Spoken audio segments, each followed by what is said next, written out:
Muy bien, vamos a conversar respecto a este tema con el abogado penalista Carlos Caro. Él me acompaña ya vía Skype. Doctor Caro, ¿cómo está? Bienvenido a Canal N. ¿Qué tal? ¿Qué tal, Jimmy? ¿Cómo le ¿Cómo va? está? Bueno, ¿qué lectura tiene usted, de todo lo que ha sucedido, lo que se ha conocido en las últimas horas, la aprobación, este llamado de último momento, de pleno? Finalmente se aprobó la inmunidad parlamentaria, inmunidad presidencial y de otros funcionarios. A ver, acá tenemos un problema para la discusión sobre el tema de constitucionalidad, ¿no? Ajá. Según los parámetros existentes, una ley puede ser inconstitucional por el fondo o por la forma. Y acá hay un primer cuestionamiento de forma porque no ha habido debate en comisiones, no ha habido el proceso de reflexión que se aconseja para una reforma constitucional. Aunque el presidente Y del el, Congreso, doctor Caro, ha dicho que sí hubo, y el vicepresidente Aliaga mostró documentos que habían, digamos, pedidos en minoría desde el 21 de mayo, si no me equivoco. no, sin duda alguna que hay muchos proyectos, incluso desde la década pasada. Yo me estoy refiriendo al tema del debate. Normalmente un debate implica sesiones públicas por parte de las comisiones del Congreso, concretamente la de Constitución. Se invita a juristas, se invita a la Claro. sociedad a participar, porque estamos hablando de una reforma que tiene que ver con el equilibrio de poderes. Entonces, por ese lado tenemos un primer asunto que podría ser objeto de cuestionamiento. Correcto. Lo segundo tiene que ver ya con el fondo. Y ahí yo creo que hay mayores temas ya para opinar, porque el tema de la inmunidad parlamentaria para delitos comunes y el tema del antejuicio constitucional, que solamente aplica para delitos de función, son instituciones que ya son arqueológicas dentro de lo que es el derecho comparado. Están en prácticamente restricción, están en retiro, justamente porque se han utilizado durante muchas ocasiones para encubrir situaciones de impunidad, ¿no? Tenemos muchísimos casos en la jurisprudencia del Perú donde no ha sido posible procesar a los parlamentarios o altos funcionarios del Estado, sino a través del procesamiento y levantamiento de la inmunidad o el antejuicio a nivel del Congreso, ¿no? Entonces son inmunidades y antejuicios que se han convertido muchas veces en fuente de impunidad. Entonces, por ese lado, creo que en el fondo hay materia para una discusión constitucional que pudiera llevar a la aprobación de una ley de esta naturaleza. De modo que, en mi opinión, el cuestionamiento va más por la forma que por el fondo, ¿no?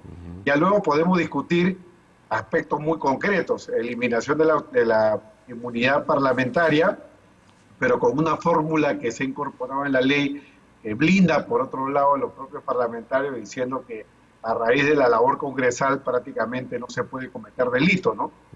Lo que para muchos juristas ha despertado suspicacia porque consideran de que esto es una suerte de, digamos, cheque en blanco para que se pueda cometer delitos.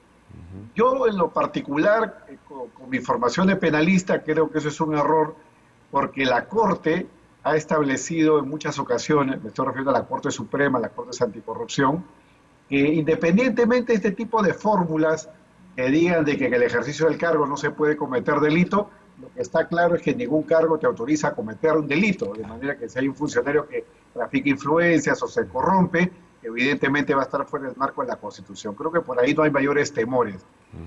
La parte más polémica de la reforma tiene que ver con la restricción de las protecciones constitucionales para el presidente de la República, ¿no? Porque el presidente era una persona que no podía ser procesada por ningún motivo, salvo traición a la patria o no convocar elecciones generales o del Congreso, pero ahora se ha establecido en esta reforma que el presidente puede ser procesado durante su mandato como alto funcionario, es decir, en materia de un impeachment o una acusación constitucional, por delitos de función, delitos en agravio del Estado, ¿no? Y esto yo creo que es la parte más polémica de toda la reforma, porque esto en definitiva trastoca el equilibrio de poderes, ¿no?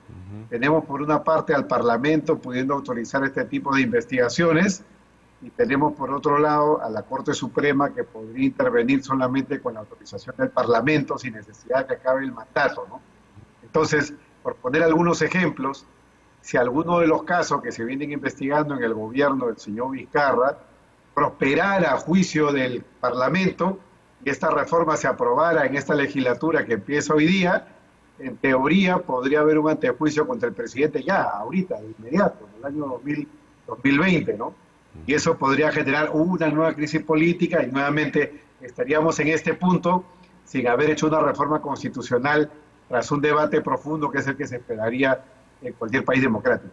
Correcto. Y el camino vía el Tribunal Constitucional, que ya lo advirtió también el presidente de la República, tendría un plazo no muy rápido. No estamos hablando de 3, 4 meses, si es que se presentara en los próximos días, ¿no? Sí, en verdad el Tribunal Constitucional es muy político.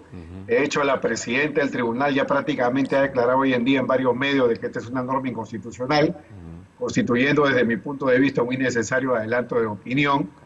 Pero el tribunal cuando quiere meterse en un tema y quiere hacerlo rápido, lo hace. De modo que si en algún momento el tribunal quiere asumir competencia por un tema así, vamos a encontrarnos con varios problemas. Primero, el tribunal va a ser una suerte de juez y parte, porque también se está eliminando parte de la inmunidad y el antejuicio para los miembros del tribunal. Entonces, ser juez y parte, están resolviendo un tema que los puede afectar a ellos. Pero no habría otra vía, porque no tenemos una corte que esté por encima del TC. Lo segundo es que ya hay cierto adelanto de opinión de parte de la propia presidenta. Y lo tercero es que yo creo que vamos a ver en los próximos días o semanas una carrera por renovar el Tribunal Constitucional. Hay que recordar que hay 6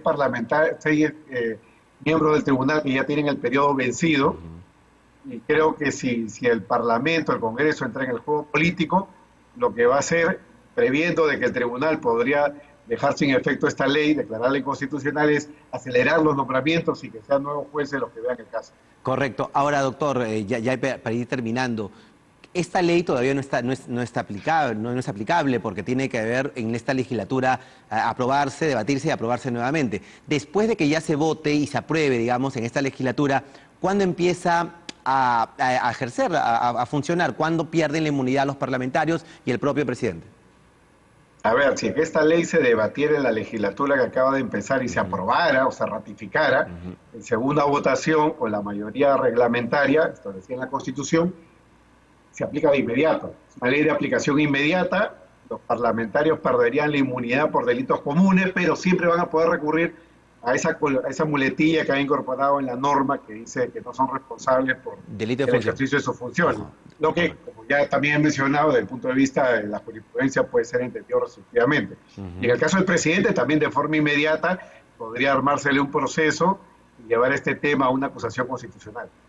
Al día siguiente. Esto no tiene que ser observado por el gobierno, no es una ley que va al Ejecutivo a observar, no, es aplicación inmediata. No, exactamente, porque además la Constitución es expresa en el sentido de que las normas sobre reforma constitucional no pueden ser observadas por el presidente.